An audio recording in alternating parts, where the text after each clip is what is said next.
tarde, galera. Eu tô aqui. Boa tarde, boa noite, bom dia, boa madrugada. Eu não sei quando que o conteúdo vai ao ar. Exatamente. Mas é o fato que eu tô aqui com meu grande amigo Jorge Neder, de longa caminhada. E eu sei tudo sobre ele, mas eu sou fofoqueiro. E eu quero que vocês saibam também. Então, nesse primeiro momento, Jorge, como eu sei tudo de você, eu quero saber coisas que eu não sei. Quero fazer fofoca com a galera ali. Então, eu quero saber o seguinte: onde Jorge nasceu, onde estudou, o Jorge garoto, se soltava pipa, se jogava bola, o Jorge jovem. Eu quero saber tudo de você. Quem é o Jorge? Quem é o Jorge? Vamos lá, vamos começar. Gente, primeiramente, prazerzaço estar batendo um papo aqui com o Popó. Eu vou brincar aqui que a gente está no Popodcast, entendeu? E para começar um papo maravilhoso com uma pessoa que, desde que eu entrei no Partido Novo, pode perguntar isso a qualquer pessoa, qualquer um que conhece dentro as pessoas do Novo. Acho que a pessoa tivesse uma eleição de quem é o mais amigo, quem tem o maior coração, quem é que ajuda, quem é que dá a mão para as outras pessoas, Popó realmente. E para ser justo, acho que o Popó e a Leda seriam as duas pessoas que, para um homem e uma mulher, seriam as duas pessoas que representam o caminhar, que você não caminha sozinho nas coisas. Então, e a qualquer momento que o Popó convida para um bate-papo, para fazer encontrar alguma coisa, tomar um café, almoçar, bater um papo, gravar um programa, certamente a gente vem com muita felicidade de encontrar essa pessoa maravilhosa. Então, falando da Leda, a gente tem um apelido, né? O Casal 30 do Partido Novo. Casal 30 que é realmente uma unanimidade. Uma unanimidade. Mas vamos lá, o foco agora é você. Já está fugindo, está escondendo o jogo. Eu quero saber tudo de você. Eu precisava fazer essas considerações iniciais, porque são muito justas. Bom, Popó, você me perguntou onde eu nasci aqui no Rio mesmo. Sou filho de um pai maranhense que veio... no Rio, em que bairro? Eu nasci no Rio, em Botafogo. Minha mãe já era médica ali do Samaritano. E aí onde eu e minha irmã nasci. Meu pai meu pai do interior do Maranhão, saiu de casa para estudar com 14 anos, morou em Belém, morou em Goiânia, prestou concurso para o Banco do Brasil, iniciou a carreira dele na Ilha de Breves, na Ilha de Marajó, em Breves, na cidade de Breves, onde eu estive lá 40 anos depois que ele deixou o local. Deixou o local, pedindo uma transferência, conseguiu vir para o Rio, não conhecia ninguém.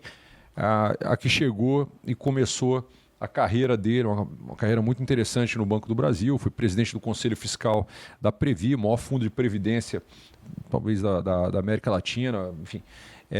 E minha mãe, uma médica que veio do interior de Minas Gerais, com 13 anos, que ficou órfã de pai aqui, que se virou para pagar as contas dela e da casa, né? E como médica, trabalhando, ainda assim conseguiu se formar em medicina, como terceira melhor da turma, mesmo sem ter dinheiro para livro, se formar em piano.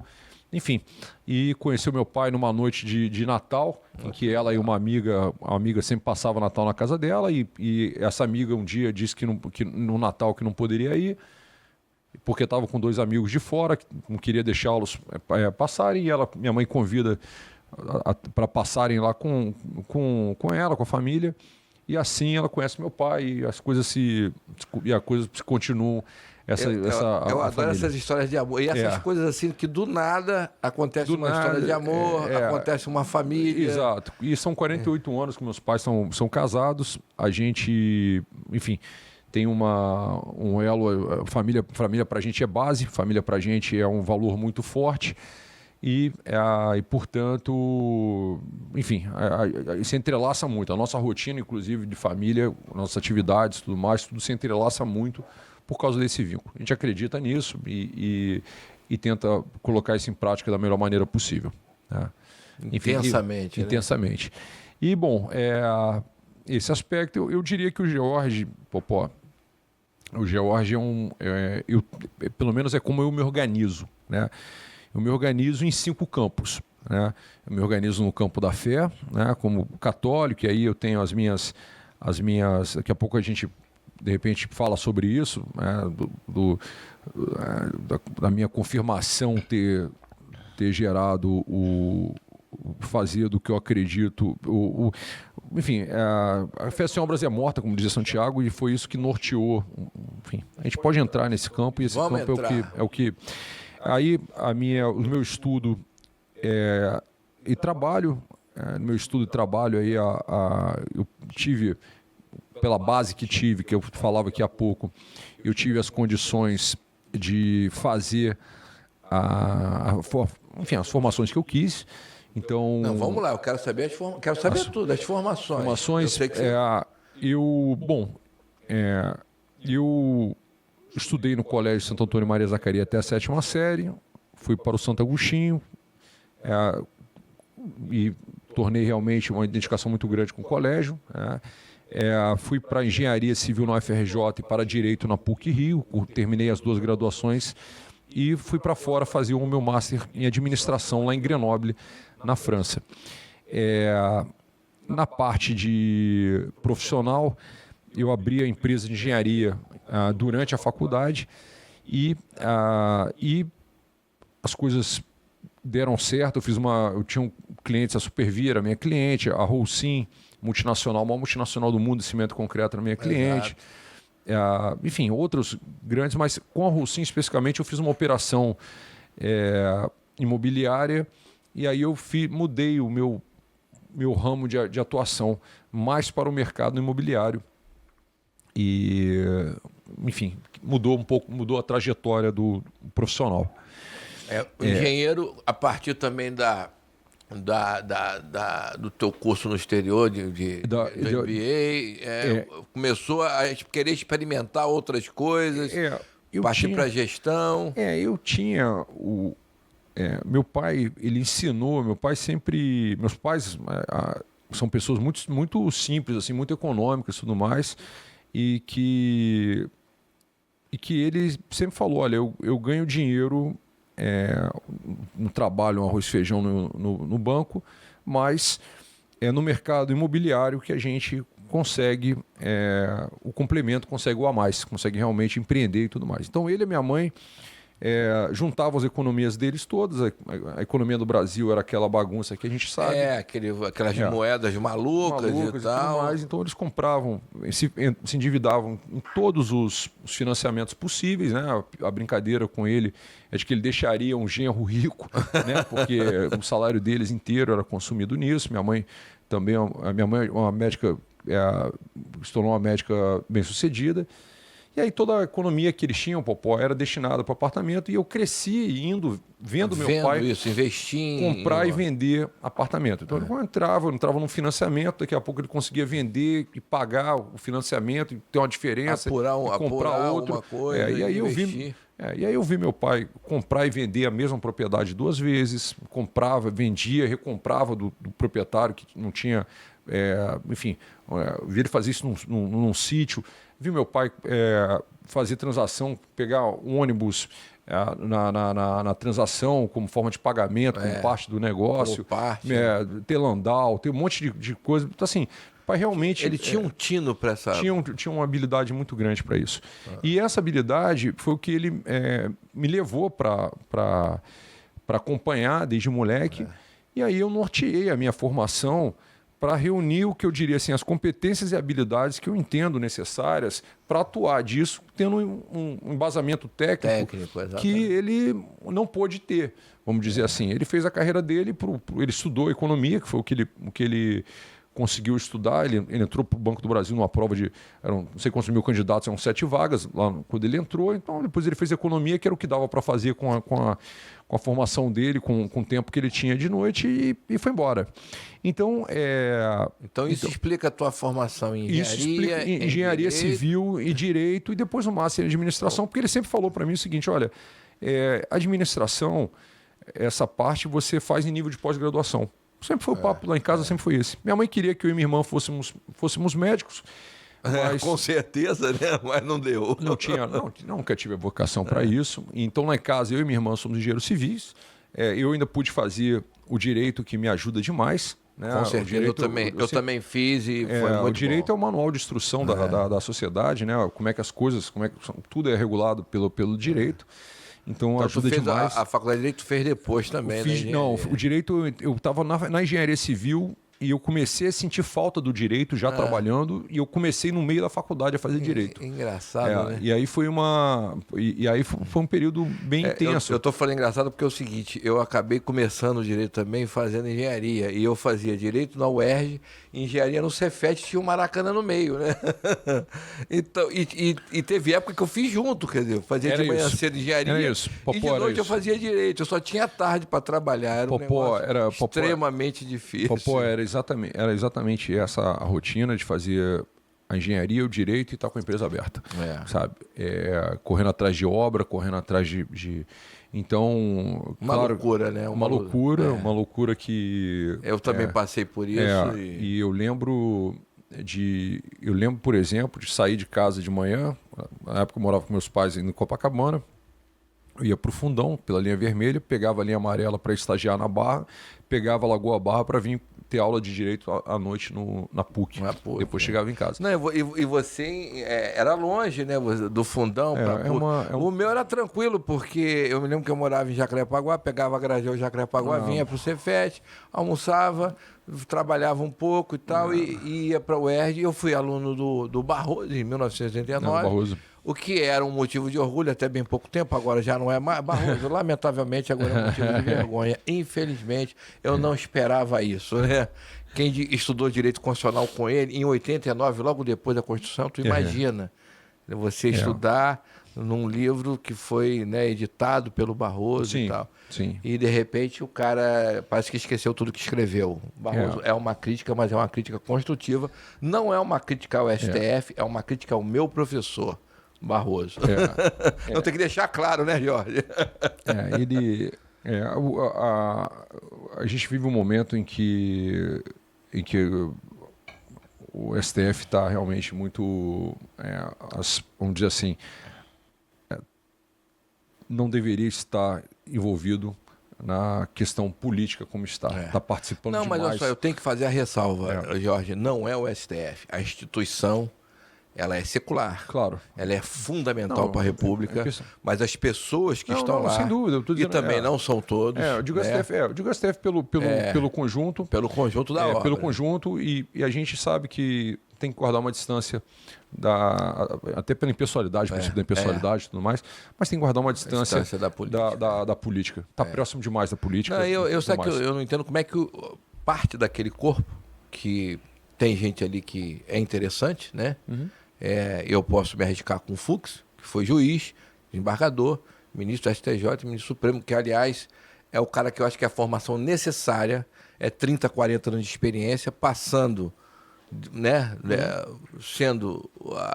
percorrendo uma carreira, né, para no final da carreira, e por uma questão de mérito, ocupar uma cadeira do STF. Então, eu discordo totalmente da forma como há ascensão ao STF.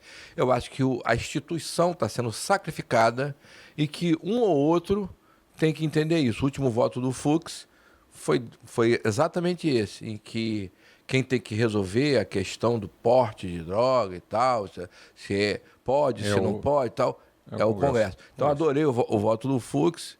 É a única pessoa que eu ainda tenho algum tipo de admiração, embora já tive admirações por outras figuras em outros momentos. O Barroso me decepcionou demais. Quando ele entrou, eu vibrei, porque ele era meu professor, e ele tinha alguns embates ali com o Gilmar Mendes e tal. E depois eu vi que a cauda corporativa tomou conta de todos eles. E a instituição está sacrificada. Novamente, uma proximidade muito ruim, como queira chamar ativismo judicial, como queira, sabe? Tem que ser mais distante. Tem que ser mais distante. Tem que guardar a sua posição, que é uma posição extremamente relevante dentro da República. Fundamental. Né? Fundamental. E é isso que eles têm que perceber. Fundamental. E quem quer participar de política é fácil. Coloca seu nome à disposição de um partido político e vai para a urna. Né? Fundamental. Então, eu fico um pouco triste com o nosso STF, mas continuo elogiando a instituição, achando que a instituição tem que ser salva e que ela é fundamental para a nossa República. Sem dúvida. Tá? Então, é só fazer um reparo aqui, porque as pessoas está falando mal do STF. Não, do STF, não. Nós estamos falando mal da atual composição e das circunstâncias. Do posicionamento excessivamente político que está integrantes do STF. Que está ocorrendo. Exatamente. Mas vamos caminhar aqui para frente, porque... Caramba, eu tô tirando mais coisas do que eu pensei que tinha do George. Não, Popó, você... Papo entre amigo é papo aberto, papo franco. Eu conheço a tua vida, mas aquele pessoal que está ali precisa conhecer. E ali, de repente, está o povo carioca, ali, de repente, está os filiados do Novo, estão os voluntários. Bom, e eu tô aqui para fazer fofoca, né, bicho? Então, eu estava falando dos campos da fé, do estudo e trabalho. Esporte, a saúde para mim é um campo que eu escolhi. Eu escolhi o karatê para ser o meu esporte, enfim, para ser. Acho que na vida você tem que ter as metas, seus objetivos. Escolhi, fui gradativamente até chegar na faixa preta e me realizar nesse campo, que é o que eu mantenho a minha prática esportiva, assim como e o surf também, que eu gosto de estar isolado na natureza, tudo mais, numa prancha boiando no meio do mar. Para mim, esse momento é um momento assim de extrema reflexão. É um momento que você limpa a mente, Popó. É um momento em que a mente... Eu vou fazer uma pergunta porque acontece isso comigo em relação ao voo, tá? Eu gosto de voar, agora não voo mais porque a idade não permite. Mas eu me senti assim em extrema comunhão com Deus no momento do voo. Acontece contigo no meio do mar, em cima Acontece, da Popó. Acontece porque quando você está ali no... Primeiro que eu sempre olhei para o mar de uma maneira assim. Quando você entra no mar, você não está mais nem com o pé no chão, assim, um voo, né? Também não está mais nem com o pé no chão. Você está por conta da... Você está à mercê, vamos dizer assim, da natureza. Né? E você está ali com um short, somente, né? Boiando em cima de uma prancha, entendeu? E à mercê do mar. Né?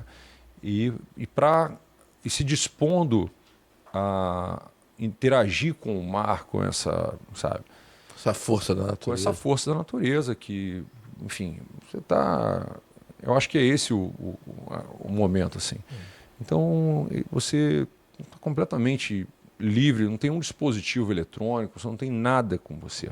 Você está ali, você boiando no mar, entendeu? Mas nesse momento, por exemplo, eu quando voava, eu achava aquilo incrível e eu me achava em comunhão com Deus, né? Porque até hoje, quando eu sinto uma brisa, né? Por exemplo, tá aqui sentado num verão quente e surge uma brisa. Aí eu acho que foi Deus que soprou a brisa. A espiritualidade que a gente tem, a gente acredita que Deus está em todo lugar, inclusive principalmente dentro da gente. Então, sem dúvida nenhuma, é um momento de você contemplar, orar, tudo mais. O momento do mar é um momento desse, sabe? É um momento que você está ali e está com essa conexão, com essa conexão mais aberta. E vamos para os outros pontos que você falou. Vamos lá. Não adianta que eu vou te... Vamos lá. O karatê é isso, é esse esporte de aperfeiçoamento, de disciplina japonesa que eu mantenho, tudo mais. Bom, falei da fé, falei da saúde, falei de estudo e trabalho, falei da família, falei família, amigos e relacionamento. Esses são os meus 5 campos que eu tenho metas de vida para todos eles e que eu fico... e essas metas de vida se desdobram em objetivos menores que se desdobram para cada ano, que se desdobram em tarefas. Né? E assim eu vou tentando gerenciar, vamos lá, gerenciar é uma palavra para a vida, mas tentando, enfim, viver, tentando me organizar, tentando fazer da vida o que eu acho que ela precisa ser feita, vivida. Né? Agora vamos para um degrau acima, tá? Eu quero saber o seguinte, eu conheço a vida do George, mas eu quero saber, e sei como é que isso ocorreu, mas eu quero saber o seguinte, como é que você esbarrou na política? Me conta isso daí. Para mim não, que eu sei, mas conta para eles. Tá, vamos lá, Popó. Primeiro que quando chegou aos 16 anos, Popó, eu fui fazer a minha confirmação como católico. E o que era confirmação para mim, sabe? Pô, o que quer dizer? O que muda? Eu já sou batizado. O que muda na confirmação? E isso era a pergunta que eu passei quase um ano tentando entender o que significava. Você não estava só cumprindo tabela, fazendo um batismo 2, não sei o que quer dizer isso.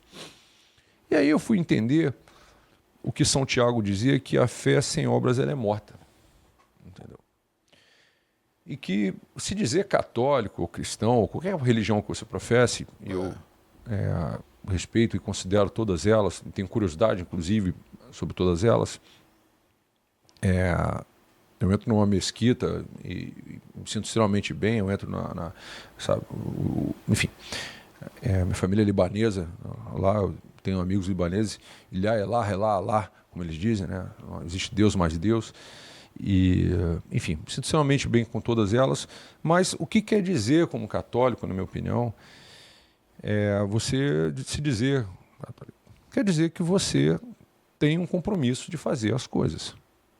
O espírita também tem muito isso. Quando eu fui ler sobre o espiritismo, um trabalho de homem fenômeno religioso, você tem a obrigação de entregar, de fazer as coisas. E aí começou um paralelo de vida que eu comecei a estabelecer entre concretamente as coisas que eu faço para mim e as coisas que eu faço por ser católico, pelo que eu acredito. Então, no Santo Agostinho, eu me tornei agente do grupo de jovens da igreja. Quando eu passei para a engenharia civil do UFRJ, me tornei presidente do centro acadêmico de engenharia, eu lutava para o ensino, pesquisa e extensão para a universidade, eu lutava para a ciência estudantil, eu lutava por todas as pautas que realmente eu entendia que eram necessárias para a universidade. Perdi amigos, havia amigos abandonarem o curso por falta de recursos, cara que passava o dia inteiro com um pacote de biscoito, era a comida do cara o dia inteiro, tudo mais, cara que tinha dificuldade de passagem para poder chegar no fundão, que é que apesar de ser muito bem posicionado na cidade, dependendo de onde você vem, é um custo, é um deslocamento grande, enfim, os alojamentos, tudo isso. Na PUC, eu criei, coordeno, eu tenho muita identificação na PUC com a Universidade Católica, eu tenho uma identificação muito grande, eu criei para ela o projeto Dom Helder Câmara, que é um projeto em educação para crianças. A gente corrige deficiência em português e matemática de 100 crianças por ano e as prepara para o exame de admissão de bons colégios públicos, Pedro II, Militar e Capoerge. Por quê? Porque eu jogava bola com os amigos da Cruzado Sebastião na ABB, eu terminei o Santo Agostinho, fui para as universidades que eu quis, eu vi que as oportunidades deles não continuaram. Não chegaram para eles, como chegou para você, né? Chegaram. O Brasil, na educação básica, tem números muito ruins, né? Só 9% dos alunos que terminam o ensino médio têm conhecimento adequado de matemática e 29% de português. Então, quando eu tentei dar, eu e o Diego Tocha, a gente tentou dar aula de reforço para esses amigos, a gente viu que a deficiência acumulada deles de informação era muito grande. E, assim, não tinha realmente como... Você não era ali você chegando no final do dia, tentando dar aula de reforço, os dois cansados, que você iria virar esse jogo. Então, percebeu que precisava escalar isso. Precisava estruturar isso e fazer isso no ponto, mudar o ponto de corte, fazer na idade certa. Então eu tinha aberto a minha empresa no ano anterior, eu estava no mercado, e eu falei, bom, agora eu vou abrir uma ONG. E aí, quando eu peguei um livro do LTDS, na época, Laboratório de Tecnologia e Desenvolvimento Social do UFRJ, estudei como é que eu montava o projeto e montei, ficou bacana, comecei a bater na porta das empresas. Só que antes mesmo disso, antes eu já começando a bater na porta, a PUC-Rio, que era a minha universidade no Direito, na figura do queridíssimo professor Augusto Sampaio, vice-reitor comunitário da PUC, ele falou, não, esse projeto eu quero para a PUC. E eu era aluno de graduação da PUC e passei a escolher bolsistas para o projeto, assinar por eles, enfim, tive uma autonomia ali para poder executar o projeto. Então a gente montou um projeto que chegou 3 sedes de projeto, na Cruzado Sebastião primeiro, depois a gente teve Cruzado São Sebastião e Rocinha, depois Cruzado Sebastião e Parque da Cidade, depois Parque da Cidade, a sede do Flamengo, e depois a sede do Flamengo virou uma sede online. 100 crianças por ano, e fazendo isso. Só que aí você chega em dado momento também, Popó, e também me tornei dirigente da ABB. Verdade. Tudo isso voluntário, sempre em paralelo ao trabalho, sempre paralelo às coisas. Na época que eu morava fora, eu vim ao Brasil fazer feijoada beneficente, fiz 3 feijoadas beneficentes grandes, bacanas, tudo mais. Então, deixa eu só tentar fazer um resumo aqui, sintetizar. Então, essa questão política, ela já existia dentro daquele jovem George, universitário. Essa coisa já estava dentro de você. Popó, você precisa... Até em função da questão da religião, né? Que você... Popó, é a religião, tá? Vou ser bem sincero. Assim, São Paulo diz que você tem que terminar... Assim, na verdade, o Testamento Espiritual de São Paulo, quando ele diz combati o bom combate, completei a corrida, guardei a fé, é a hora que você tem que ser capaz de dizer isso. Tá? Então, isso para mim é o que há de mais precioso na jornada. Entendeu? Você ser capaz de você dizer isso. Então, a política ela vem como uma consequência de eu ter conseguido fazer uma trajetória que me dá liberdade. Primeiro eu tive boas condições, e aí tive condição de empreender, tive êxito na minha jornada como empreendedor. E chegando aos 40 anos, eu comecei a falar, eu estou bem, a empresa, claro que você sempre pode continuar e fazer mais, mas, poxa, eu estou bem aqui e estou aqui administrando o meu projeto, minhas outras participações. As crianças que eu recebia no projeto, elas já tinham menos idade do que o tempo que eu tinha no projeto. Ou seja, quer dizer que a rede, se eu estivesse fazendo no lugar certo, talvez eu estivesse resolvendo isso. Eu estou enxugando gelo todo ano. A gente abria inscrição, 500 famílias se inscreviam. Isso só tinha 100 vagas? A gente selecionava 100, deixava o resto do lado de fora, no seguinte a mesma coisa, tudo mais. Havia um acúmulo, né? E aí você tem que ter, e aí você chega uma hora que você começa a olhar e você fala assim, cara, e aí? A vida é o quê? Ganhar mais dinheiro ou fazer o que você acredita? Entendeu? Deixar um legado, olhar para o teu rastro. Que são coisas que são maiores, tem coisas que são maiores do que a gente. E aí eu optei por caminhar, pelo fazer o que eu acredito.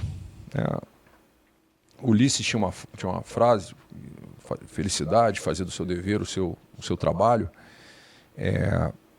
que eu gosto muito dela. Eu acredito muito nessa, sabe? Eu acho que quando você está alinhado com o teu propósito, sabe? Quando você olha para Deus e diz, cara, estou aqui fazendo exatamente o que eu deveria estar fazendo, o que eu acredito, estou aqui na minha... Se colocar como instrumento de Deus, né? Aqui na minha jornada, você está entendendo? Estou aqui bem alinhado com com as coisas que dizem, que fazem sentido para mim, de coração. Eu acho que isso sabe? Acho que você se torna uma pessoa que você irradia isso, você vive isso, você vive um estado de euforia com a vida, com a coisa, sabe? Enfim.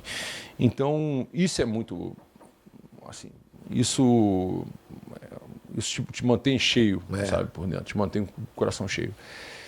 Então, a política, ela vem nesse sentido, sabe, de qual é o local em que eu posso convergir, qual é o local em que esse George, que andava em paralelo com as duas coisas, pode finalmente convergir e ser as duas coisas ao mesmo tempo. E escalar também, né? E fazer, em vez de fazer para...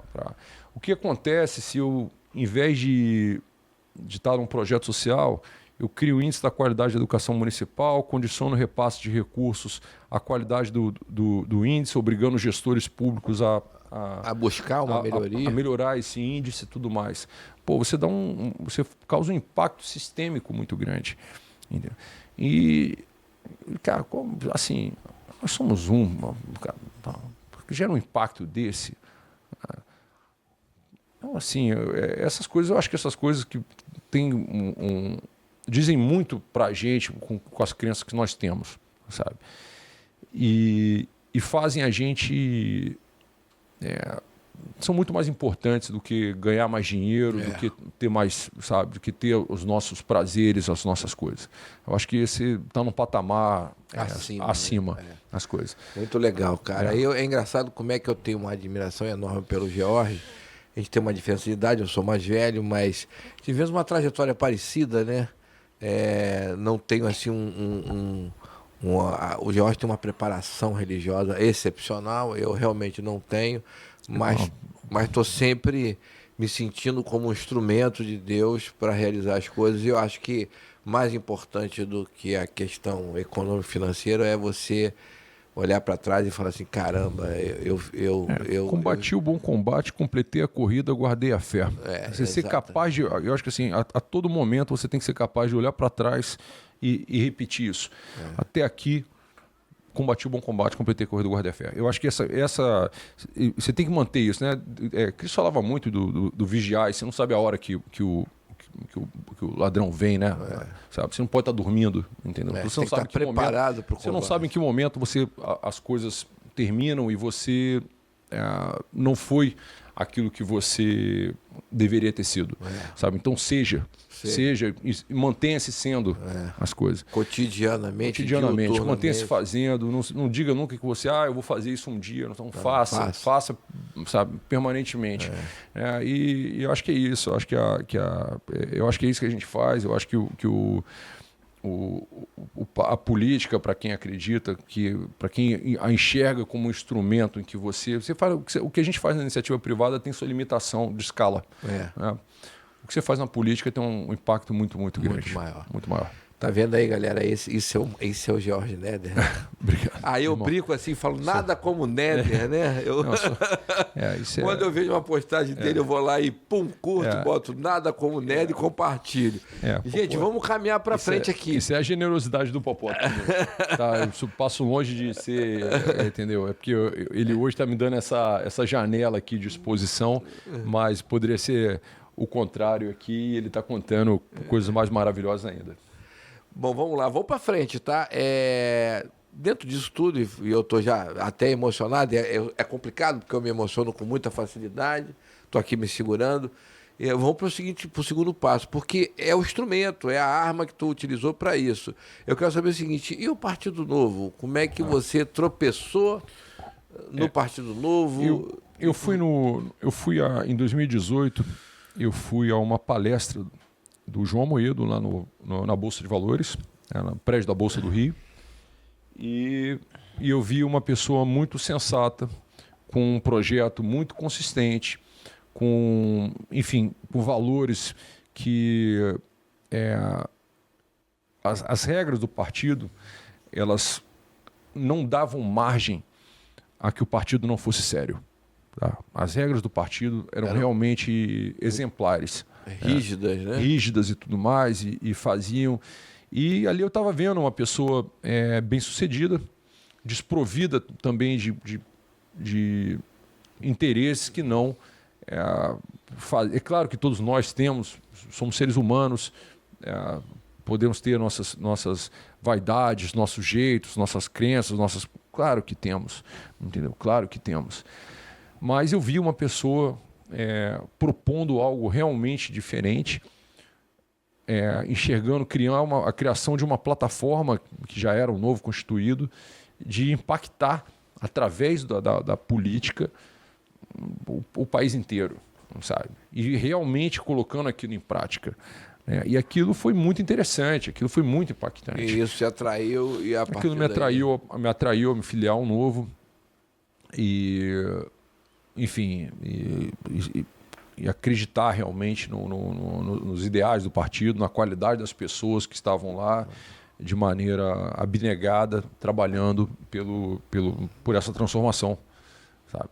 Então, me identifiquei muito com isso, Popó. A gente que faz as coisas, a gente que tem uma vida estruturada e que faz as coisas sem precisar faz porque acredita, não faz porque vai se beneficiar de alguma coisa, pelo contrário. O Novo me mostrou, eu enxerguei esse lugar no Novo, sabe? Um local que eu estaria cercado de outras pessoas com esses mesmos valores. Isso é interessante, porque eu acabei conhecendo o Jorge em 2020, na Nominata, né? E fomos desenvolvendo ali um relacionamento muito interessante, de apoio, embora estávamos ali concorrendo ao cargo de vereador, né? Mas eu achei que foi, assim, o Novo foi fantástico na minha vida, porque tínhamos 33 candidatos, eu e mais 32. Teve voto seu para todos os candidatos ali. Você é aquela pessoa que acho que fez campanha para todo mundo, sabe? Eu ganhei 32 amigos, né? É isso que eu assim, eu acho que todo mundo... Acho que todo mundo ali, a tua votação deveria ser o produto de um pouquinho de voto de todo mundo ali, sabe? Porque eu acho que foi isso que você fez. Foi engraçado pelo seguinte, eu estava ali acompanhando a liderança da Barra, e na época o Carlos Henrique falou assim, não quer montar uma liderança lá em Jacarepaguá? Quero e tal. Eu vou montar, então vamos expandir para Jacarepaguá, né? A gente precisa de aumentar a nossa participação na Zona Oeste, eu moro em Jacarepaguá e tal. E só que eu entrava muito no site do Novo para ficar pesquisando, lendo estatuto e tal. E, de repente, eu vi lá a minuta para entrar e para se candidatar. Fui ler aquela minuta, apertei algum botão errado e descontou ali um valor, né, do meu cartão. Mas eu, não esquentei muito, não. Aí o Carlos Henrique, que era líder de bairro, alguém contactou ele, né, o pessoal que coordenava. E o Popó se inscreveu aí no processo seletivo. Aí ele veio me perguntar, eu falei, cara, bobagem, pô, sabe? Fica como doação isso daí, vamos tocar o projeto da liderança de Jacarepaguá, que é mais importante para ampliar ali e tal. Aí o cara disse, não, pô, já que você se inscreveu, então tu participa. Aí eu falei, não vou participar. Mas aí comecei a bater, de tardinha, estava tranquilo, bati a curiosidade, abre essa prova ou não abre? Aí abri a primeira, aí fui respondendo, aí abri a segunda. Aí no final faltava, você lembra, um vídeo de 2 minutos, uma coisa assim que tu tinha que entregar, né? Isso, vídeo de 2 minutos. E aí eu falei, não vou entregar nada, eu vou ser voluntário dessa galera, que é o meu locus, os meus pais, o que eu gosto e tal. Mas o Daniel, você lembra do Daniel, aquele doido? Ele me ligou, era mais 11 horas da noite, e o negócio tinha que encerrar à meia-noite, 11h23, coisa assim. E que ele me ligou ali em cima, tu vai fazer isso agora. E a gente... O Daniel tinha essa energia, tem essa energia. E tipo assim... Eu comecei a conhecer vocês, eu comecei a ficar cada vez mais apaixonado pelo grupo. Eu falei, caramba, o grupo é muito bom, né? E cada um que eu conhecia, eu ficava mais entusiasmado. E aí, resultado, eu fiz aquele vídeo medíocre, né? Que eu nunca tinha feito, 2 minutos. E algum maluco resolveu que aquele vídeo servia, né? E aí eu acabei sendo aprovado. E talvez pela idade, talvez pela forma de me relacionar com as pessoas, o Rodrigo, que era do diretório municipal, isso, falou assim, cara, estamos precisando de alguém para interfacear com o diretório municipal, com a campanha do executivo e tal. Pô, não quer ficar nessa posição? Aí, quer dizer, foi uma posição que eu passei a conhecer todo mundo. E as características de todo mundo, e as capacidades, as habilidades de cada um. Eu falei, caramba, tipo assim, pô, são melhores, pô. Bobagem, desperdício votar em mim. Tanto é que eu também não votei em mim, né? Eu falei, pô... Não... É isso que eu falo, pô. Eu falei, pô, vou votar em mim. E tipo assim, eu subia naquele caminhão de som do Fred e falava, ó, tiver um pré-candidato a vereador aqui, a gente vai apregoar teu nome, porque se decorar 5 dígitos já é difícil, decorar 10 é impossível. Então, é sempre, subiu no caminhão, apregou o teu número. Desceu do caminhão, aí o Fred, não, apregou o teu. Eu falei, não, aí eu apregou o legenda, vote 30. Né? Isso. Pô, vote 30 e leve um vereador gratuito para a sua casa. Coisas assim, eu brincava, né? Abnegado total. Então, eu achei que foi super legal a minha campanha, porque, tipo assim, eu sabia, independente de quem fosse eleito, seria bom, seria necessário para a cidade, né? Uhum. E conseguimos o Pedro Duarte, que eu estou muito satisfeito com o trabalho dele. Uhum. As pessoas são diferentes, né? Pensam diferente. Sim. Eu acho que o Novo tem isso, né? A gente converge na divergência, né? A gente gosta do debate. Eu acho que é o seguinte, Popó, o grupo, ele é diferente até certo ponto. Ele tem uma afinidade. Valores, tem uma valores, o núcleo comum, as nossas distâncias, vamos dizer assim, são pequenas. São pequenas. Sabe? Eu acho que a gente converge em 80%. A gente diferencia assim, localidade, pauta, tudo mais, mas os valores, a forma, a coerência, o que é o que, no final das contas, é o que mais importa pro eleitor, para quem está escolhendo. Se as pessoas são de verdade, se as pessoas têm valores realmente de verdade, se as pessoas, como é que elas vão se posicionar numa pauta, se é a favor das pessoas ou se é contra a sociedade. Sabe? E no Novo eu tenho certeza de que é a favor da sociedade. Independente da pauta, porque as pautas também estão muito ligadas à área de atuação de cada um, né? Exato. Então, o cara... A técnica, vamos dizer assim, a formação que cada um tem, a afinidade com determinada temática. Ok, mas enfim, quando você está exercendo, você tem pessoas para te ajudar nessa... E você vai estar sendo bombardeado por outros projetos de outras pessoas. Você ser dedicado, você vai ter outras pessoas para te ajudar, enfim. E eu acredito de verdade que a gente consegue. Sabe o que eu acho engraçado? Eu achava, Jorge, que eu nunca teria a condição de fazer uma campanha pública, né, empresariando, com colaborador, com fornecedor, com cliente. Pô, cara, não vai dar para mim, esse negócio não vai dar. E quando chegou a campanha, eu achei aquilo tão gostoso, tão saudável, tão bacana, entendeu? E me identifiquei tanto com a questão da campanha, né? Que eu achava que não daria, por toda a vida que eu tinha levado até ali. Era um grau de exposição muito grande, subir num caminhão de som, gravar e tal, pedir voto. Mas, cara, eu me identifiquei de tal forma com a campanha que eu falei assim, cara, aqui é o meu lugar, aqui é o meu espaço, e é onde eu vou atuar. E aí eu percebi que eu seria voluntário, né, para sempre. Sabe por quê, Popó? Você, não sei, assim, a gente não está indo para a política para obter nada da política. Sabe? Quando a gente vai para a política, a gente vai para levar alguma coisa para a política. Então, isso faz com que a gente tenha uma candidatura muito leve. Uma candidatura muito...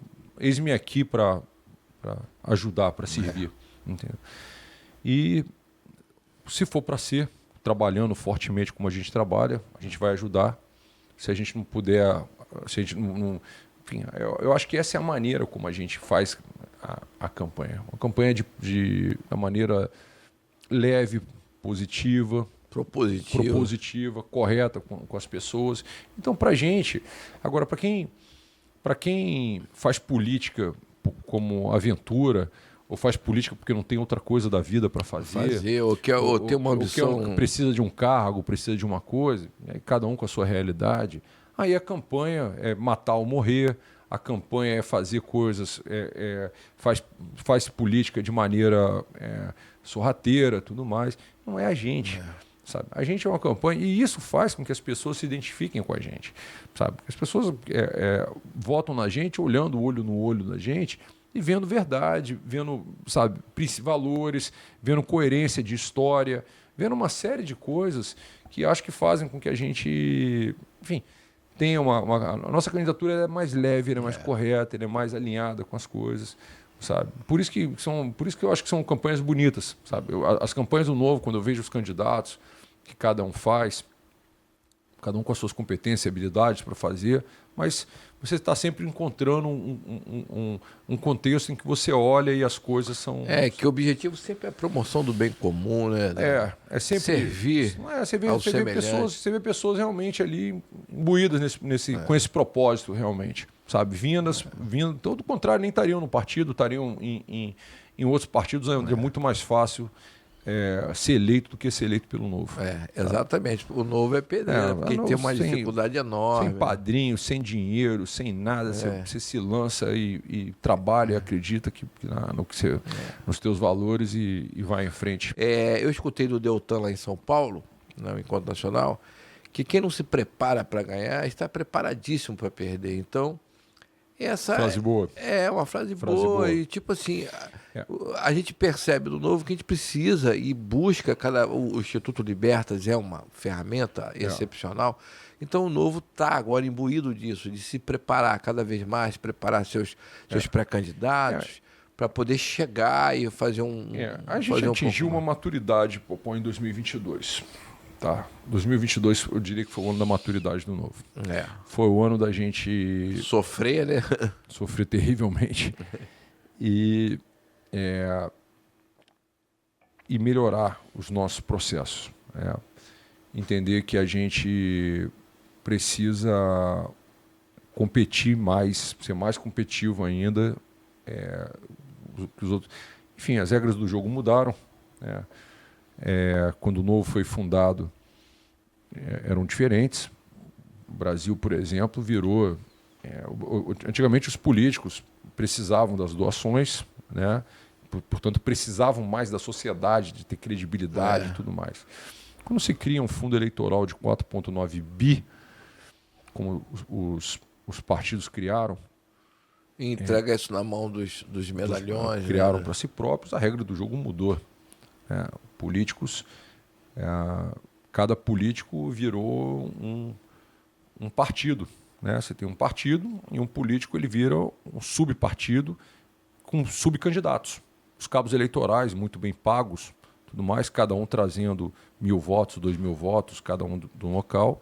Esse virou o jogo. O jogo mudou, entendeu? E a gente sentiu isso na pele em 2022. Aliás, sentiu em 2020, sentiu em 2022.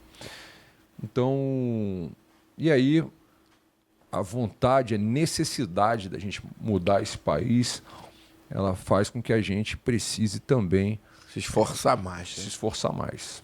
E aí essa frase do Deltan é muito boa.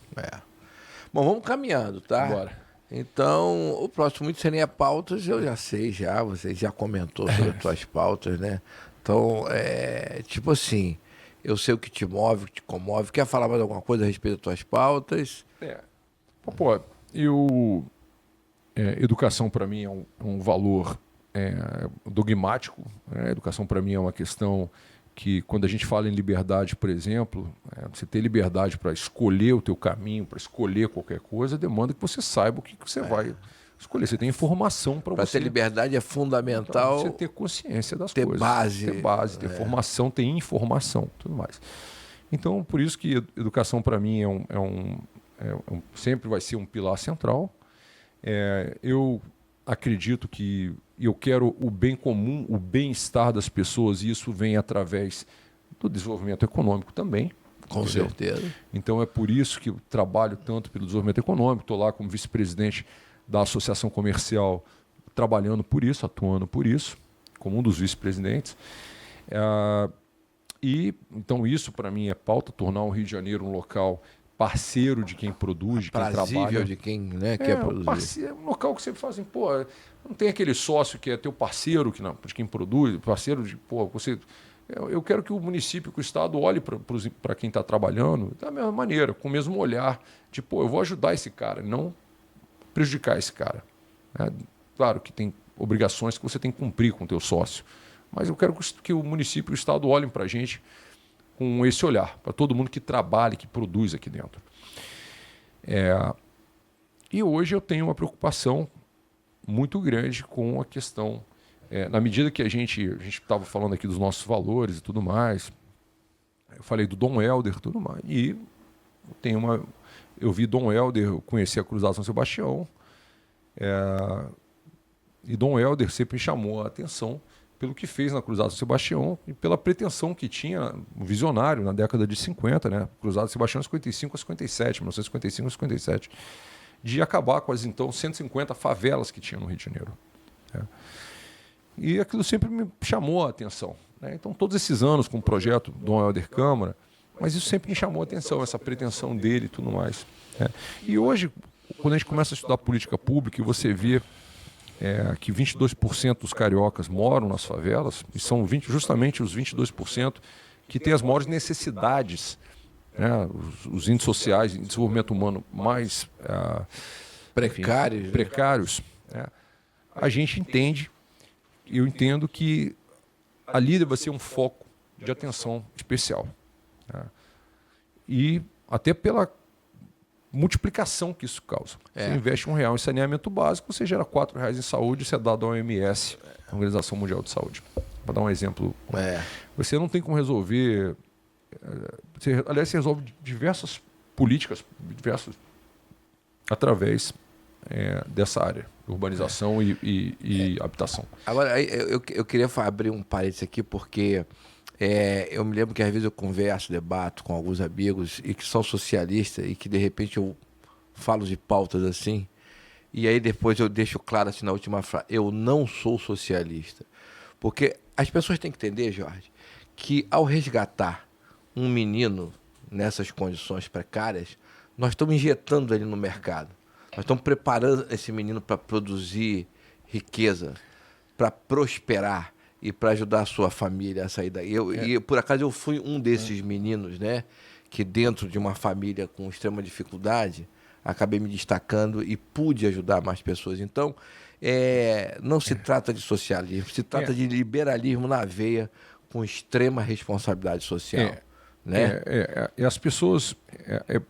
É triste uma sociedade em que você discute política, em que se discute política pública, como a gente vê, tentando colocar, dizer assim, não, isso aqui, quer dizer, se preocupar com as pessoas é socialismo, e botar mais. Ideologia no meio de alguma coisa que não tem nada a ver com isso. Isso dificulta a gente.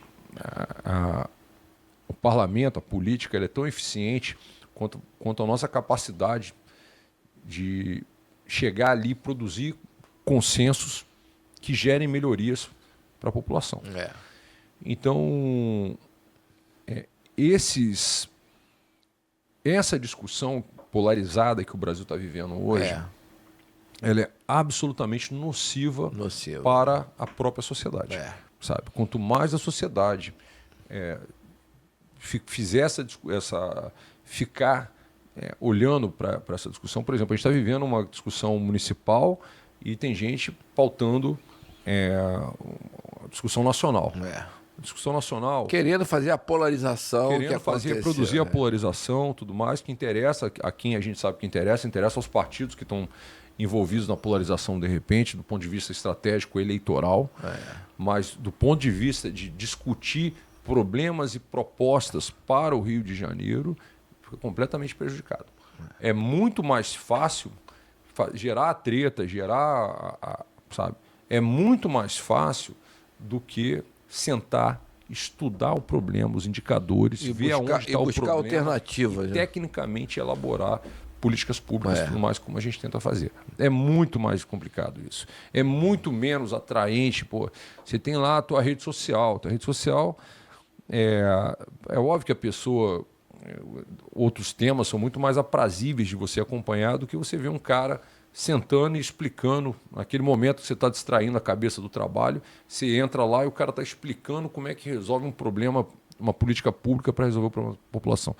Cara, isso tem muito menos apelo do que duas pessoas discutindo uma briga, uma coisa. Um xingando o outro. Tudo mais. Sabe? É muito mais, entretém muito mais a discussão, a treta, a coisa, tudo mais.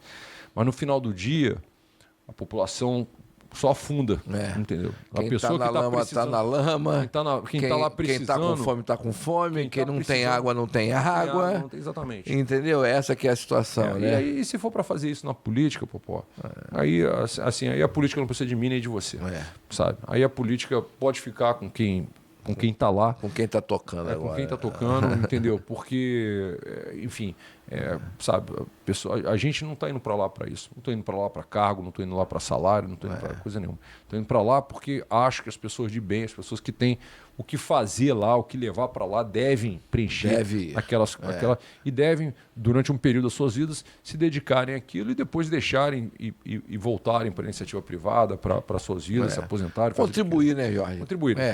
Dar sua parcela de contribuição, tudo mais, e darem o seu melhor, enfim, passarem um período da vida realmente dando o seu melhor. Eu penso exatamente isso. Eu acho que durante, 40 anos, eu acabei vivendo uma vida de luta e de sucesso, de empreendendo e ganhando, perdendo, como é a luta normal de um empreendedor carioca, né? Uhum.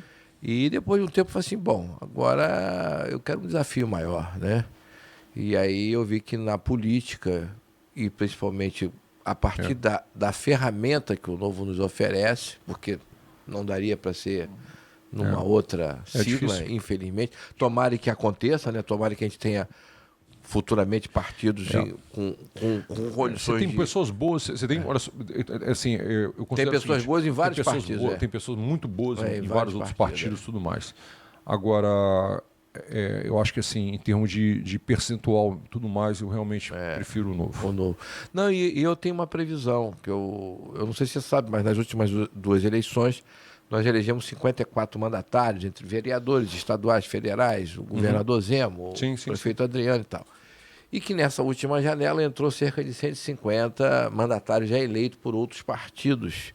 Sim. E quando um cara desse, um mandatário desse ou uma mandatária dessa vem para o Novo, ela está abrindo mão de privilégios, né? Porque a gente sabe como é que é no Novo. E, além disso, ela está fazendo, para ela entrar, ela precisa ser alinhada, ela precisa passar por um processo de alinhamento, que é uma espécie de uma jornada, um processo seletivo e tal.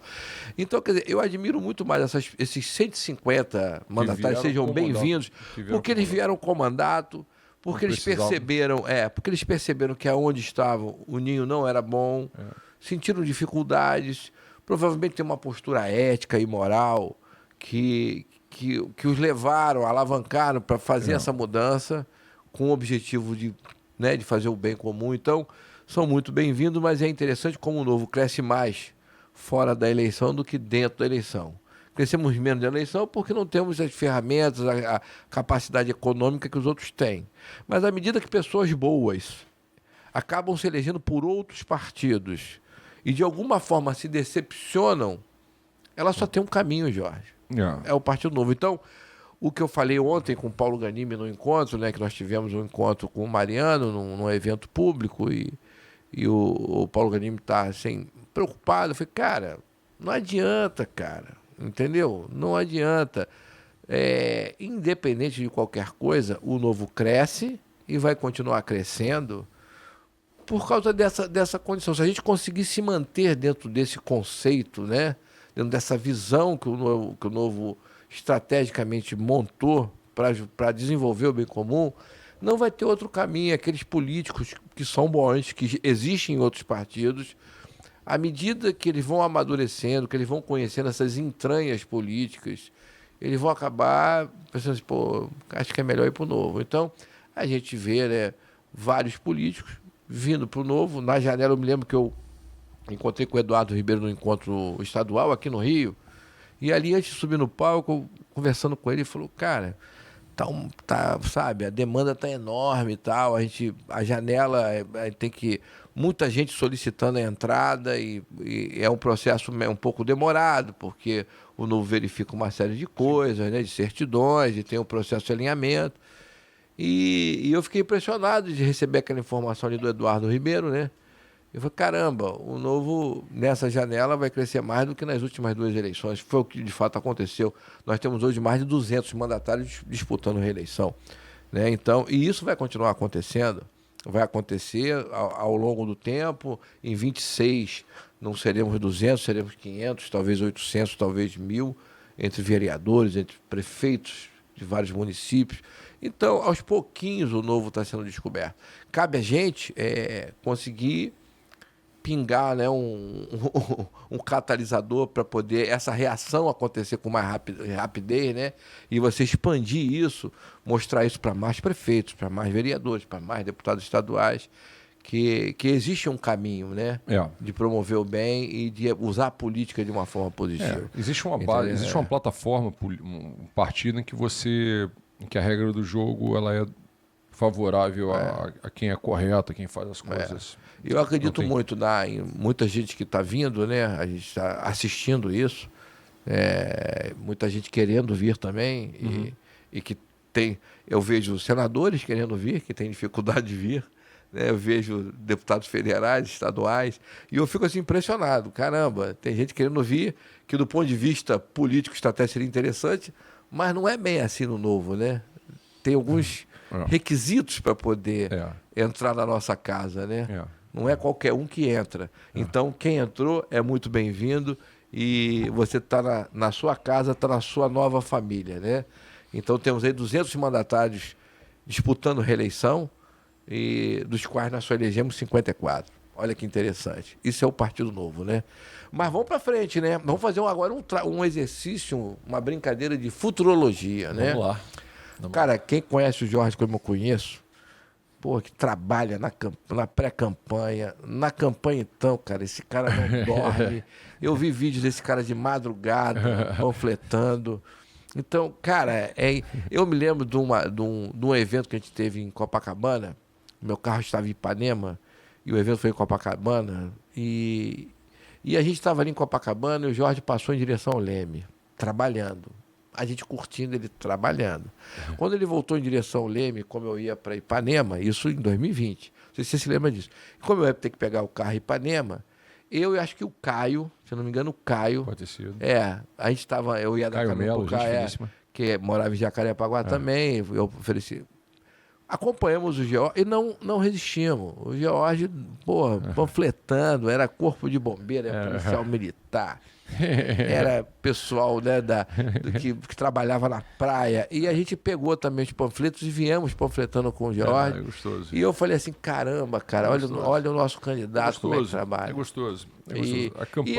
E ali eu vi o seguinte, que a gente tinha, né, um ser humano com disposição para querer, para construir, né?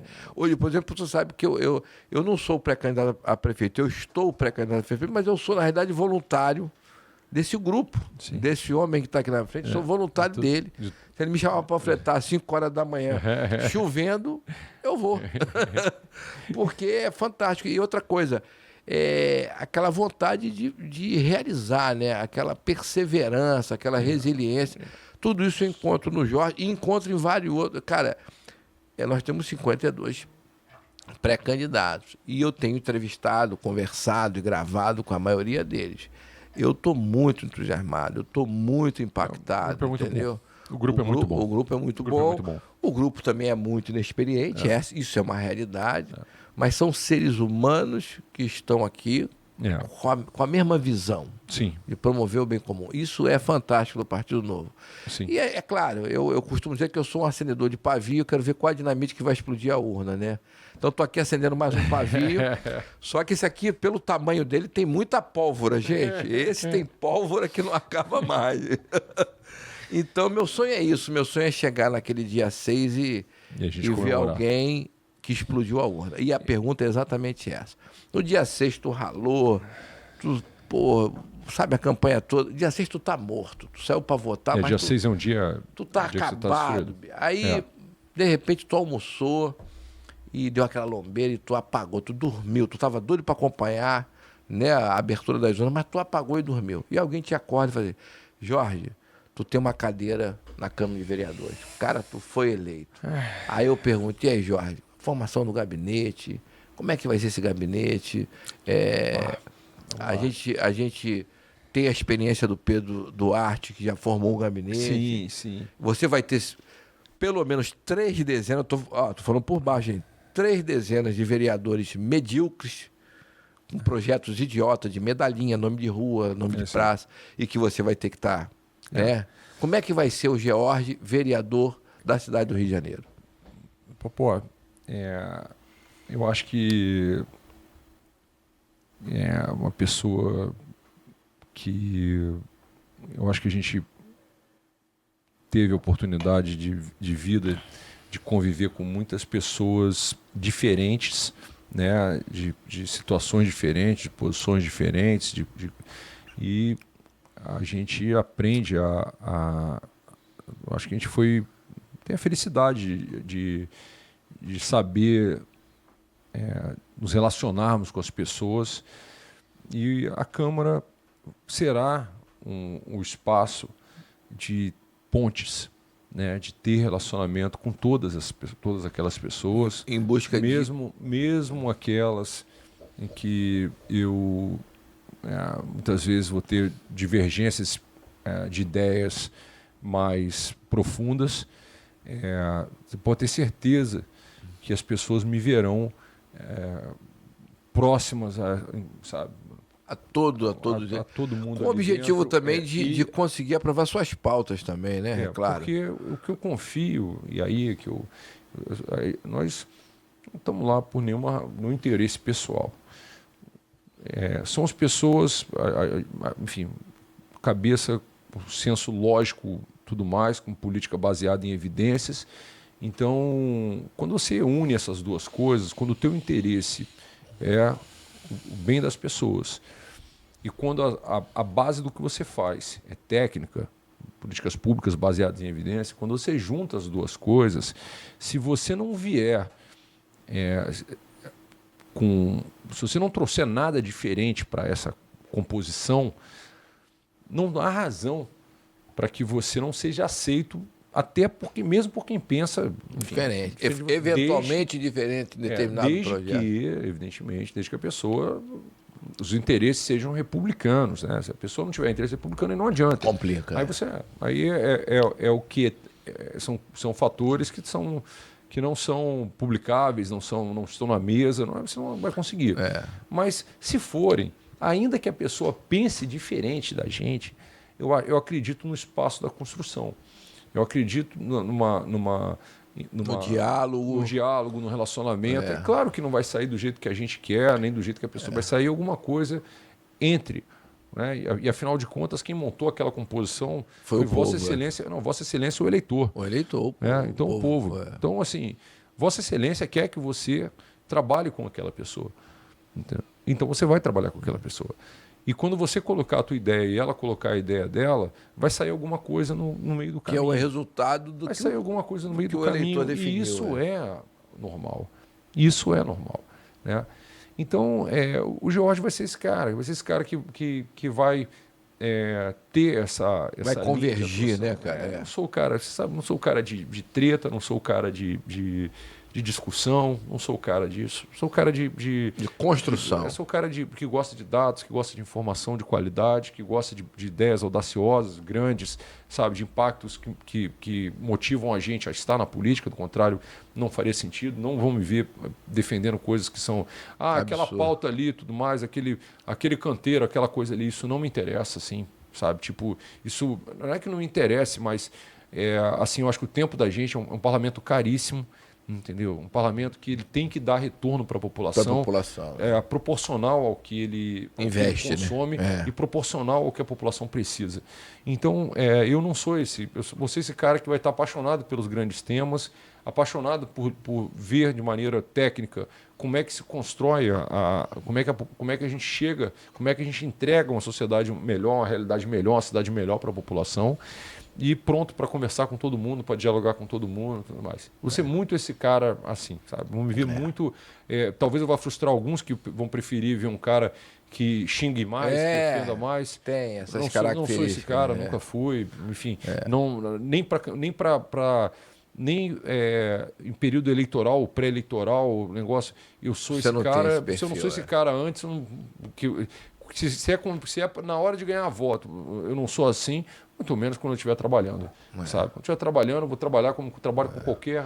A gente tem que reconhecer, por exemplo, tem algumas pautas, por exemplo, pauta anticorrupção. A gente sabe que o Pedro defende muito isso e que alguns partidos de esquerda chegam juntos. Né? O PSOL é um partido de esquerda e que tem uma pauta comum anticorrupção com o Partido Novo, que é um partido liberal de direita. Então, quer dizer, eu acho que de acordo com a pauta, você pode construir uma maioria e aprovar projetos. Né? O consenso fica difícil com quem não defende coisas republicanas. O bem comum. Essas pessoas, e na hora que você identifica isso, e quem é de verdade sabe quem é de verdade, na hora que você identifica isso, você fala assim, aqui não adianta tentar convencer, porque o que motiva, os interesses não estão na mesa. Sabe? Os interesses reais não estão na mesa. E aí você não adianta. O Pedro, outro dia, conversando comigo, falou assim, Popó, eu falei, Pedro, como é que é a frequência na Câmara? Ele falou, Popó, cara, tem dia que não tem nem 50%. Eu falei, mas isso é muito ruim, né, Pedro? Não, isso é muito bom, porque aqueles 50% que não estão ali não têm interesse republicano, não estão ligados, não conhecem nem o que está sendo votado, os projetos que estão sendo votados. Quando o cara cai de paraquedas, ele não sabe nem o que ele está votando. Então, na realidade, vou ser muito franco contigo. Aquele pessoal que está a fim de olhar para o seu umbigo e resolver as suas coisas pessoais, é ótimo que não tenha melhor que não apareçam, porque o grupo que vai é o grupo que está afim.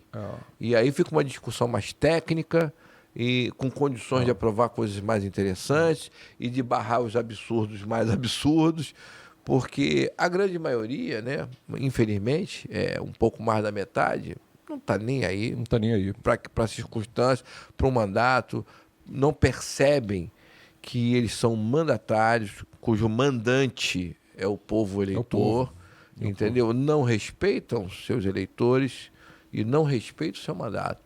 Infelizmente. Então, a nossa briga, a nossa luta, não é só pelo novo, não, é que pessoas de boa índole, pessoas que aceitem ser mandatários e ser representantes, né, do povo carioca, estejam sentados naquelas cadeiras, independente de suas ideologias. Sim. Mas se a qualidade melhorar, sem dúvida o Rio de Janeiro melhora. Eu fiz o Renova BR, Popó, e fui da segunda turma do Renova BR, e no Renova eu entendi que o Eduardo Mufarrege pensou nisso. Eduardo, o princípio dele foi assim, não faz sentido montar mais um partido, não é por falta de partido que o Brasil está como está. Agora, se os políticos de todos os partidos tiverem uma qualidade melhor, defenderem políticas públicas baseadas em evidência, o cara vai buscar a evidência dele. Entendeu? Mas, se o cara buscar a evidência dele, se o cara achar a evidência porque ele está defendendo... Se ele puder fundamentar, né? Se ele fundamentar, se aquilo ali realmente tiver parar em pé, numa análise correta, ótimo. Vamos votar. Vamos analisar esse negócio. Vamos embora. Vou votar favorável. Então, não tem problema nenhum com isso. Não tem problema com votar com um projeto de quem quer que venha, se fizer sentido. Sabe? Se aquilo ali para a população for realmente entregar, no final do dia, entregar o que a população precisa para melhorar. Não tem problema nenhum com isso. Então, o Eduardo falava, não é por falta de partido, então vou fazer uma escola de políticos. O Renova BR é uma escola de políticos, uma capacitação de lideranças políticas, objetivando justamente isso. Então, se a gente melhorar a qualidade dos políticos que estão ali, tendo todos os valores corretos, os valores republicanos, também não adianta botar a raposa para tomar conta do galinheiro, porque ela é hábil, mas o que ela vem para fazer não é bom. Ela vem para destruir, né? Mas se você fizer corretamente, é isso, você vai dialogar com quem está do outro lado. Você falou do Renova BR, eu queria elogiar o nosso metrô, né? Foi nosso candidato a vice-presidente da República, e a gente andou pelo interior durante a campanha com o Ganime, então ele veio, a gente fez algumas incursões, né? Gosto muito do metrô. E esse rapaz porque tem idade para ser meu filho, né, metrô? E eu gostaria que fosse, tá? Mas é um ser humano fantástico e ele mudou, né? Ele mudou esse eixo, né? Talvez até baseando na experiência do Renova BR, e ele está com curso de formação, preparação, e o que mais interessante, todo pré-candidato nosso aprovado pode fazer os cursos gratuitamente, tem várias opções agora. Exatamente. Enfim, sabe, Metrô está de parabéns, o Eduardo Ribeiro também está de parabéns em função de estar dando essa ferramenta para o Metrô desenvolver, né?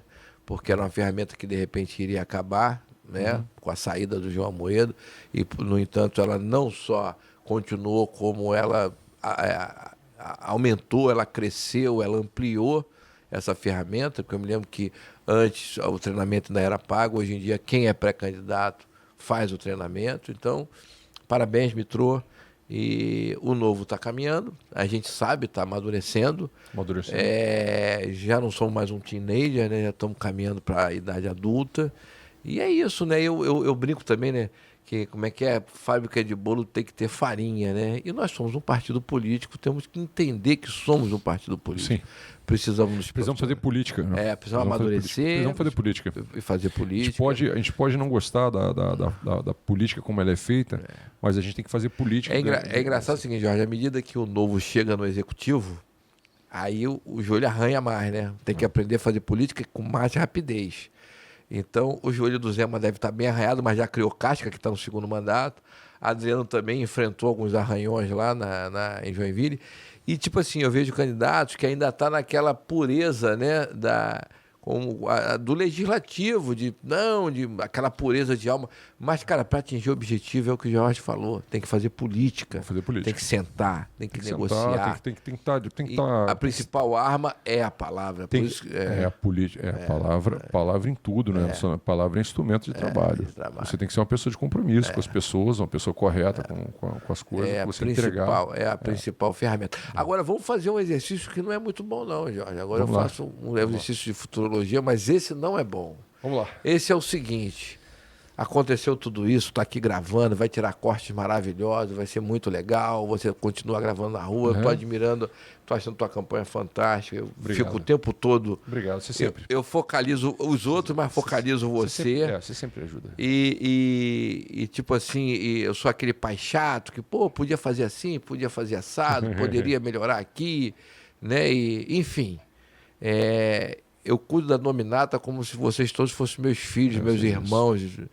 E esse trabalho é o que me dá prazer, o que me deu prazer em 20 e que eu percebi, que me realizou e que me realiza agora, embora eles tenham, né? Falam assim, não, você vem como vice.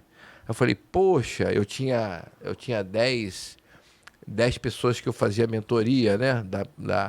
Principalmente o pessoal ali da barriga, o pessoal inexperiente e tal. Eu estava feliz trabalhando com eles e, de repente, eles me escolheram para ser o pré-candidato a vice. E aí tive que entrar no Jornada correndo e me deram a triste notícia que eu ia perder meus mentorados. Aí eu falei assim, mas vocês vão... Não, vamos fazer o seguinte, entra outro mentorado no teu lugar, a gente cria um grupo, você fica junto com os 4 mentores e você ajuda os 52. Eu falei, agora eu topo, agora eu tô dentro. Popó, o teu convite para ser vice, eu já tive a satisfação de te dizer o que eu penso disso. Acho que um natural reconhecimento ao quanto você se doa ao partido, e acho que era isso. Acho que não queriam que você se doasse só a 10, queriam que você se doasse aos 52, acho que por isso que te colocaram nessa posição. Então, posição de reconhecimento, meu irmão, posição de justiça, que é o que a gente prega dentro do partido, de pegar uma pessoa que representa os nossos... É claro que a Carolzinha vai estar lá com a ponta da lança, guerreando também junto com o negócio, mas você dentro da candidatura representa muito para todos nós, entendeu? Eu acho que eu tenho que ser esse elo, né, entre a Carol... a Carolzinha, exatamente. Entre a pré-candidata Carol a prefeita e os pré-candidatos a vereador. Eu acho que você conquistou um papel de elo esses anos todos dentro do partido, e quando o partido marcha junto e precisa ter essa unidade para poder ter realmente a força, você é a pessoa que promove muito isso, né? Então, eu acho que foi uma escolha muito bacana, muito feliz. Não, eu fiquei meio surpreendido com isso, mas... Eu sei pela tua humildade, você ficou, sabe, tipo, mas... Eu falei, não, Popó. Eu me lembro que eu liguei para você. Uma das primeiras pessoas que eu liguei foi o George. Todo mundo sabe disso. George e Ganime são muito ligados a mim. Eu são as primeiras pessoas com quem eu me aconselhei, conversei, dei a notícia. E porque mesmo porque a minha esposa estava na academia, eu falei, caramba, antes de falar para minha esposa, eu quero ter opiniões, né? E aí eu fui, vários amigos, o George, o Ganime, o próprio Hélio Seco que estava na reunião, eu liguei, cara, tá sozinho aí? Por quê? Tô entrando no carro. Não, entra no carro, fecha a porta. Como é que tu fez um negócio desse comigo? Por que tu fez isso comigo? Nós somos botafoguenses, nós vamos pro Geo juntos, cara. Então, tipo assim, eu fui naqueles amigos que eu me baseio, que eu respeito a opinião para poder decidir, né? Eu fiquei muito feliz com a escolha. E aí depois, quando a minha mulher chegou da academia, 1 hora depois, já tinha conversado com uma porção de gente já, e eu falei para minha esposa, Patrícia, e aí? Cara, para vice? Tu vai poder pedir voto para todos eles? Eu falei, vou. Ah, então tá ótimo. Você vai pedir voto para Carol, não é isso? E vai pedir voto para os 50, para todos os caras. É isso aí que você gosta de fazer, cara. Eu me lembro que eu chegava com as poposetes, tu pegava o panfleto dos outros e dava para distribuir. Então... é o cargo que chamaram para ser quem você é. Exatamente. Eu acho que encaixou como uma luva, né? Essa conexão que você cria entre as pessoas. Então, muito bom, meu irmão.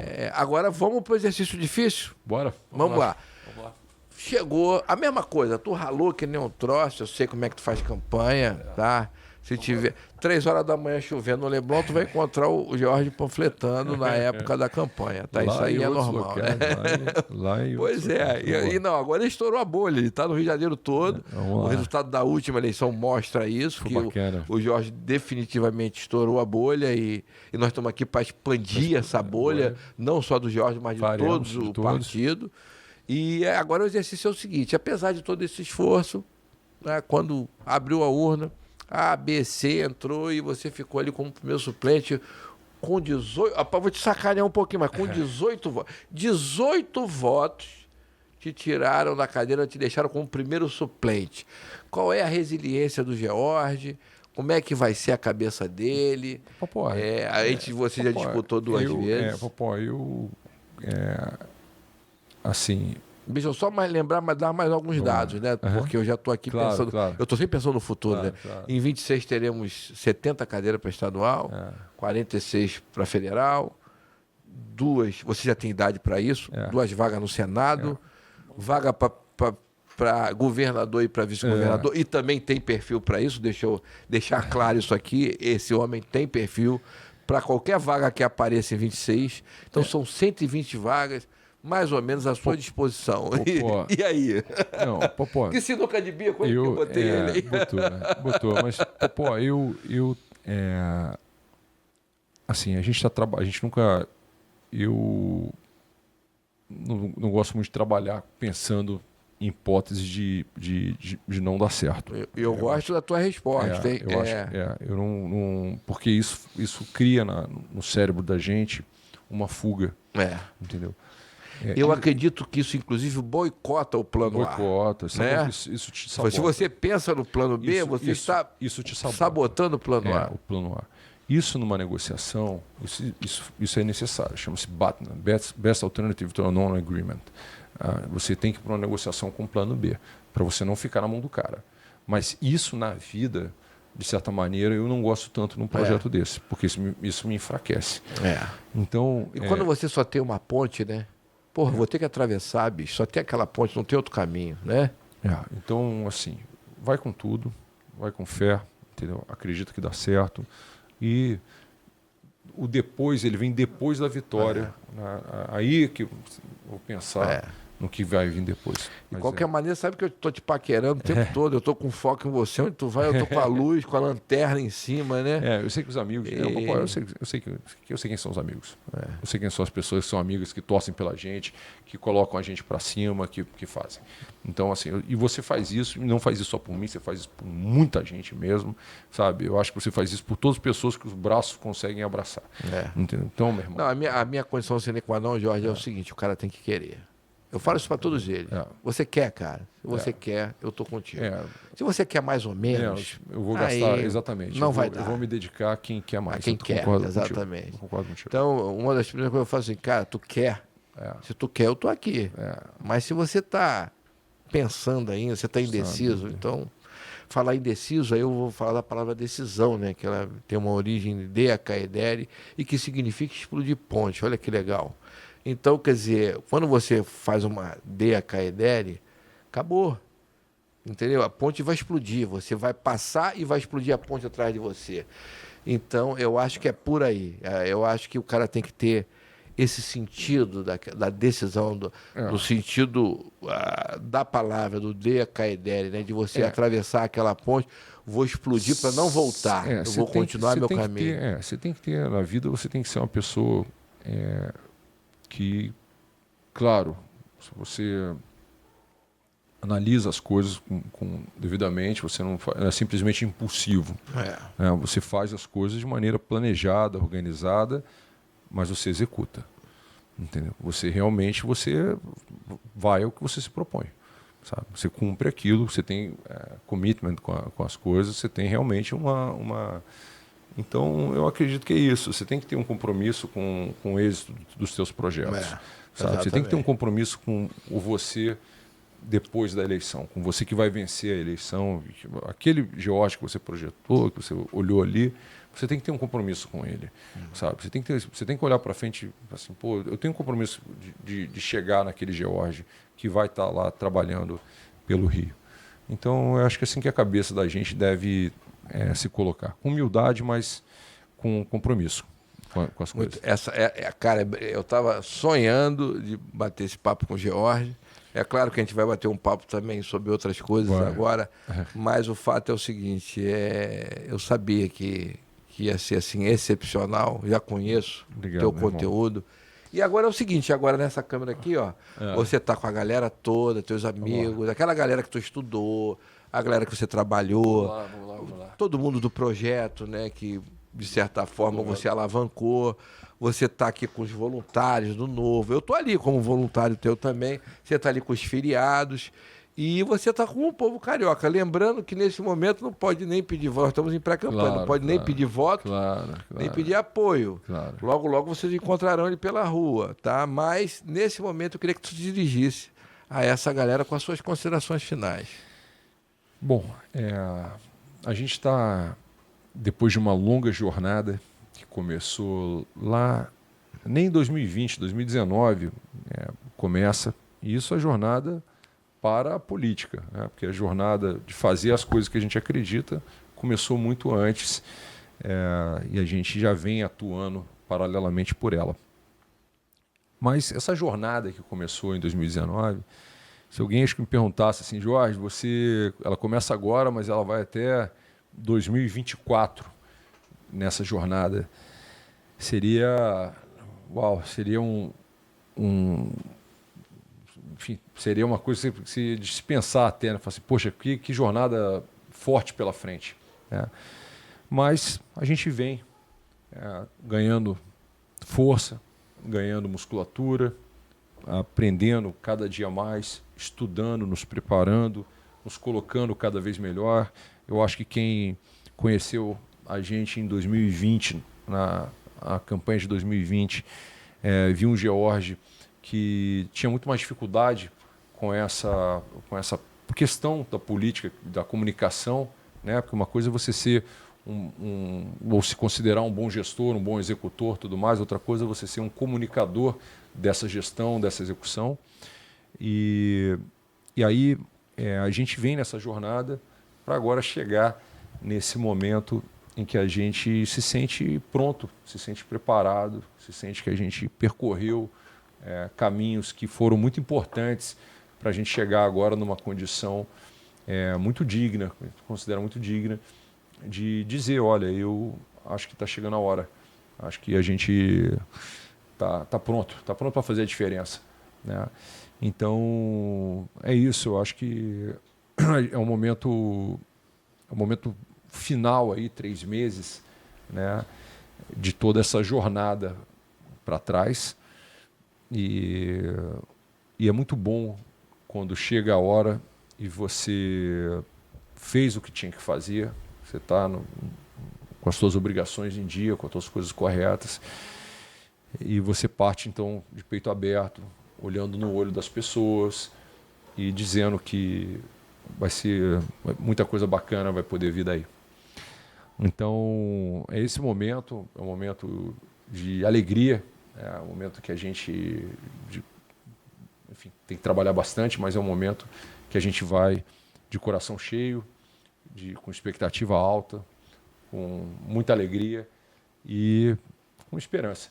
Realmente que a gente vai estar lá para fazer a diferença amanhã, pelo aquilo que a gente acredita, pelas nossas convicções, pelos nossos propósitos de vida. Enfim, enfim, amanhã vai ser incrível. É isso. Que legal, gente. Parabéns, Jorge. Eu tenho que te agradecer. Obrigado. Entendeu? Eu estou sempre perto de você. Obrigado. Sabe disso, que eu fico na tua cola. Sei disso. Você é uma pessoa muito amiga, Popó. Muito amiga. Tipo assim, eu queria muito, Jorge, dentro dessa briga, dentro dessa trincheira, né? Busquei muito isso, conversei muito com o George. E eu acho que é o seguinte, e não é por causa do George, é porque o povo carioca precisa de você, entendeu? Eu acho isso importante, você perceber isso. E eu tô feliz de ter te conquistado. Obrigado na primeira vez, obrigado na segunda vez, obrigado agora, novamente. Sempre assim, tem uma coisa que você sempre apoiou a gente pra caramba. Você sempre foi um amigo de primeira hora, mas não só, e o que é incrível, não só de mim, mas de muita gente. Entendeu? E isso é reconhecido, é unânime, todo mundo te conhece. Então, meu irmão.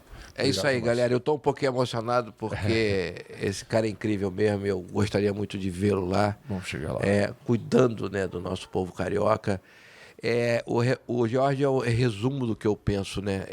Extrema liberdade e com extrema responsabilidade social, percebendo que a partir dessa reparação social nós vamos melhorar o Rio de Janeiro. Sim. Nós vamos conseguir trazer jovens para produzir, né, para prosperar. Teremos um grande Rio de Janeiro se tivermos mais Georges espalhados na Câmara de Vereadores, na Assembleia Estadual e naquele congresso também. Não só mais Georges, mas mais Popós, mas todas as pessoas de bem, com as suas características diferentes, que permitam que a gente juntos consigamos realmente mudar o Rio, fazer o Rio de Janeiro ser o que a gente, toda a potência que a gente quer viver, que a gente quer que o Rio de Janeiro seja. Cara, muito feliz com você aqui. E vamos lá, vamos brigar, hein? Obrigado, meu irmão. Obrigado, vamos lá. Vamos lá.